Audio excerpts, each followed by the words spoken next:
This is the Big O Show. This is the Big O Show.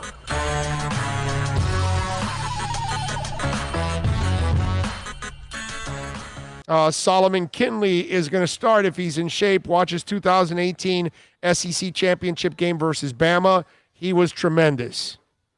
Hey, man, I hope Jackson, Hunt, and Kinley start. That would be fantastic. I hope Hunt starts at right guard. I hope Kinley and Dieter are your guards, and I hope Jackson is your left tackle. Think about this. Let's have a little fun with this. What happens if by the end of this year, Austin Jackson's your left tackle, Robert Hunt's your right tackle, Kinley and Dieter are your guards, and maybe you use the New England guy for 1 year and you're developing another. But by year 2, could you have possibly drafted 4 of your 5 guys? That would be pretty cool. Now, I mean, it's a long shot, let's be honest, because you're going to fail.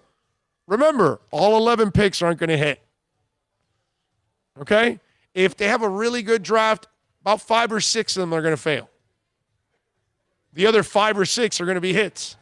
It's kind of what it is. That's what makes you a great front office. If you can get to half, oh my God, you're awesome. You're fantastic. Okay? So that's really what's going to happen. But can you just imagine if you actually hit all? Because look, you got one guy's got confidence in Kinley, another's got confidence in Hunt. Some people got confidence in Jackson. Can you imagine if you hit on all 3 and Dieter in his second year kind of figures things out? We're all going to look around and go, damn, all these offensive line issues for so many years, and these guys drafted 4 of their 5 guys in 2 years? Wow. We would be freaking out. It's going to put a glaring spotlight on the lack of competence the last 20 years if they do it in 2 years. Right, okay? right. I mean, yeah. It would be absolutely amazing. But again, they're not going to hit on all the picks. I would love it, folks. I would love for all 11 picks to come through. I would love for some of the undrafted guys to also come through, because it's one of those things now that we're now looking at those undrafted guys because of Preston Williams, because of Nick Needham. We now see that they can find talent elsewhere. Doesn't have to be straight up a trade and straight up a free agent pickup or straight up draft. Could be in other areas that you pick your guys. You know what I'm saying? Can I compound the happy thought? Yes, sir. What happens if the guys that we drafted along with the guys from free agency solve the defensive line also? Oh, yeah. Can you imagine if we get like somewhere around week 8, 9 this year and man, we've got our offense and defensive line solved. Would be really nice, man. Yeah. Would be incredible. Fast track to success. Yep. Troy Lewis says, Big O, based on last year and the improvement of this team, what's not to be excited about? This team has no place to go but up. I agree. But not only is it up, okay, Troy, it's up, but there's a plan in place. That to me is the really cool part about all of this, that you see the plan taking place. Whereas you and I constantly looked at what the hell the Dolphins were doing and going, what are they doing? What are they doing? Like you would look at your friend, your family member, your father or whatever, and it's like, do you understand this? Right? I mean, for 20 years we've been doing this. Now, you don't look at each other and go, hey, do you understand what the Dolphins are doing? No, not at all. No, you understood last year. They cleaned out the roster. They loaded up on draft picks. It was pretty obvious. They didn't have a lot of draft picks last year. They didn't have a second or fourth rounder. They did what they could, and they filled some needs. And, those players are still developing. And then this year, they knew that the draft wasn't loaded with pass rushers. So they went and got a few in free agency.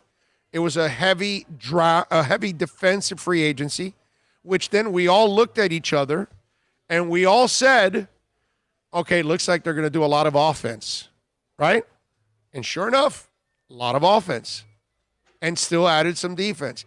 And it also becomes very clear that you're watching them build up both lines, offensive and defensive lines.